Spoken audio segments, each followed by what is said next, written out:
आप लोग समाज को बांट क्यों रहे हैं जातिगत जनगणना के नाम पर? पीएम मोदी हों या और जो बीजेपी के नेता, वो कह रहे हैं कि ये लोग समाज को, देश को जाति के आधार पर बांट रहे हैं। जीतन राम मांझी हुए ये, और उनका ये कहना है कि ठीक है, आरक्षण तो मिलना चाहिए, लेकिन जो बैकवर्ड का आरक्षण है उसी में कुछ 2-3 जातियां हैं जो राजनीतिक रूप से एक्टिव हैं, वो हम लोग का हक मार रही है। आप बताइए, एक भी केंद्रीय विश्वविद्यालय का वाइस चांसलर है यादव? कितने जज यादव है? गाय दूहने का काम यादव नहीं करेगा। अमित शाह कह रहे हैं कि बिहार में जाति जनगणना की शुरुआत हमने की। नमस्कार, मैं हिमांशु कुमार, आप देख रहे हैं लॉजिकल समाचार। जातिगत जनगणना 2024 के चुनाव का एक बहुत बड़ा मुद्दा बनने जा रहा है। कहा यह भी जा रहा है कि ये वही मुद्दा है जिस पर बीजेपी की मुश्किलें बढ़ी हुई हैं और वो खुद को डिफेंड करने की कोशिश कर रही है। वो अयोध्या मंदिर के उद्घाटन को लेकर एक बहुत बड़ा कार्यक्रम होने वाला है। जातिगत जनगणना क्या वाकई में देश में होना चाहिए? क्या इसके फायदे हैं? हमारे साथ हैं doctor Om Sudha, national general secretary of all India confederation of SC/ST organisations. Om Sudha ji, बहुत बहुत स्वागत है आपका। जी शुक्रिया। आप लोग समाज को बांट क्यों रहे हैं जातिगत जनगणना के नाम पर? पीएम मोदी हों या और जो बीजेपी के नेता, वो कह रहे हैं कि ये लोग समाज को, देश को जाति के आधार पर बांट रहे हैं। आप ये बताइए कि जाति देखकर जब आप शादी करते हैं, जाति देखकर बहनोई खोजते हैं, जाति देखकर दूल्हा खोजते हैं, जाति देखकर अपार्टमेंट खोजते हैं, जाति देखकर जो है इंटरव्यू में नंबर देते हैं, जाति देखकर नौकरी में प्रमोशन देते हैं, जाति देखकर जो है PhD में एडमिशन लेते हैं, उस समय जातिवाद नहीं फैलता। लेकिन जातियों में बटे हुए समाज में अगर हम कहें कि जिस जाति की जितनी आबादी है उसको जाति के हिसाब से भागीदारी दे दो, इससे जात पात फैल जाता है। जाति देखकर आप भेदभाव करते हैं, जाति देखकर किसी दलित को घोड़ा नहीं चढ़ने देते हैं, जाति देखकर कोई बच्ची मटकी छू दे पीट पीट कर मार देते हैं। अखिलेश यादव जब खाली करें CM आवास तो शूद्र है, बैकवर्ड है, जाति देखकर मुख्यमंत्री आवास को गंगाजल से धोने लगते हैं, उससे जातिवाद नहीं फैलता। और हम जब कहते हैं कि जिस जात की जितनी आबादी है उसको उतनी भागीदारी दो, तो जात पात फैलने लगता है। ये जातिवाद हम फैलाने लगते हैं। यह एक न्यायपूर्ण बात है कि जिस देश में कुत्ता, घोड़ा, गधा, साइकिल, बकरी सब आप गिन रहे हैं, सुअर गिन रहे हैं, लेकिन आपको आदमी गिनने में दिक्कत है। आदमी गिनने में आपको दिक्कत है। आदमी गिनने की बात करें तो आपके पेट में दर्द उठने लगता है। क्यों? क्योंकि इस देश में ब्राह्मणों की आबादी है 3% और वो 100% जज बने हुए हैं। अगर जाति जनगणना हो गई, यह पता चल जाएगा ना कि हक किसने मारा है। 3% आबादी वाला 100% सीट पर क्यों कब्जा करेगा?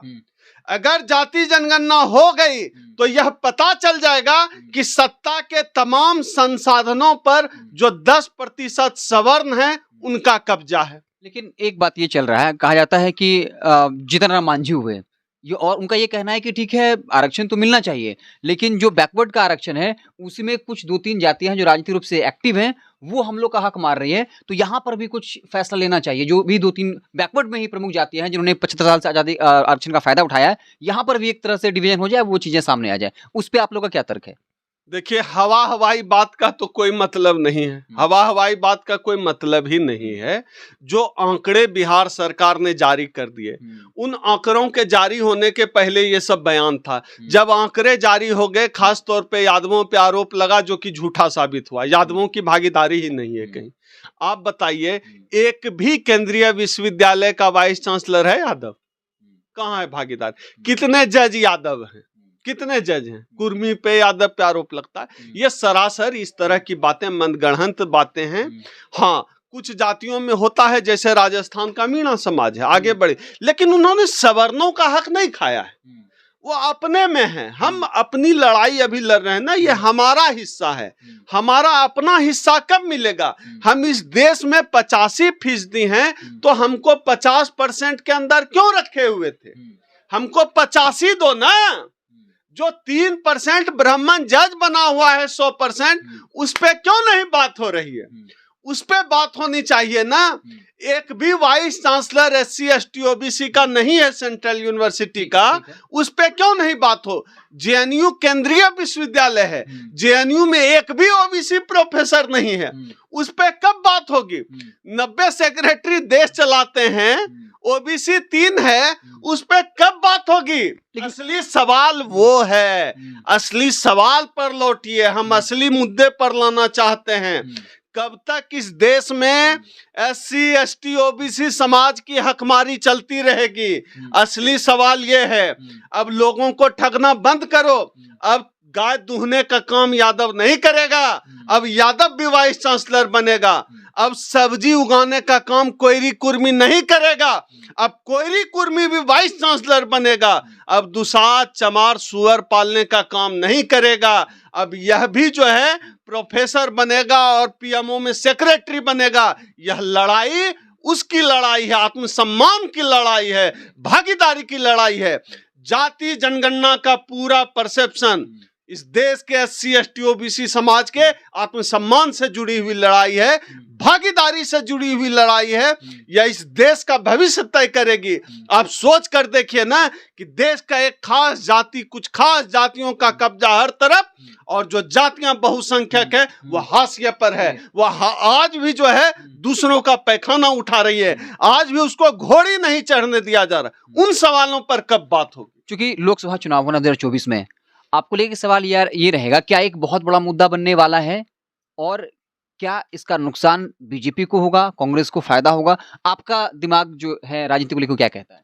हमारा तो मानना इस मामले में ये है, बीजेपी और कांग्रेस में से जिसका फायदा नुकसान होना है हो जाए, लेकिन अगर जाति जनगणना एक राजनीतिक सवाल बनता है, एक चुनावी मुद्दा बनता है, तो इस देश का SC ST OBC के हक में है। चलिए, मैं उनकी दृष्टि से एक सवाल और रहेगा, पॉलिटिकल सवाल रहेगा। भाजपा के नेता जब इस मसले पे घिर रहे हैं तो वो कह रहे हैं कि जो सेक्रेटरी हैं उनमें कम भागीदारी है, तो कांग्रेस ने 70 साल तक राज किया है तो उस वक्त में भी कम था। इस पे आपका क्या टेक रहेगा? तराजू पे मेढक तोलते देखे हैं कभी? कल्पना करिए, तराजू पे दोनों तरफ मेढक रखे, एक मेढक जंप किया। इस देश के SC ST OBC के लिए सब बराबर है, सरकार चाहे किसी की भी हो। अब हमको ठगा नहीं जाएगा, चाहे कांग्रेस हो या बीजेपी हो, अब हमको ठगा नहीं जाएगा। और सबसे मजेदार यह है कि अब तक जो है इंडिया गठबंधन और राहुल गांधी जाति के आधार पर भागीदारी की बात कर रहे थे। अमित शाह कह रहे हैं कि बिहार में जाति जनगणना की शुरुआत हमने की। इससे अधिक हास्यास्पद, इससे अधिक मजेदार और दलितों पिछड़ों के लिए इससे अधिक भले की बात कुछ नहीं हो सकता है कि जाति आधारित जनगणना और भागीदारी चुनावी मुद्दा बन रहा है, राजनीतिक सवाल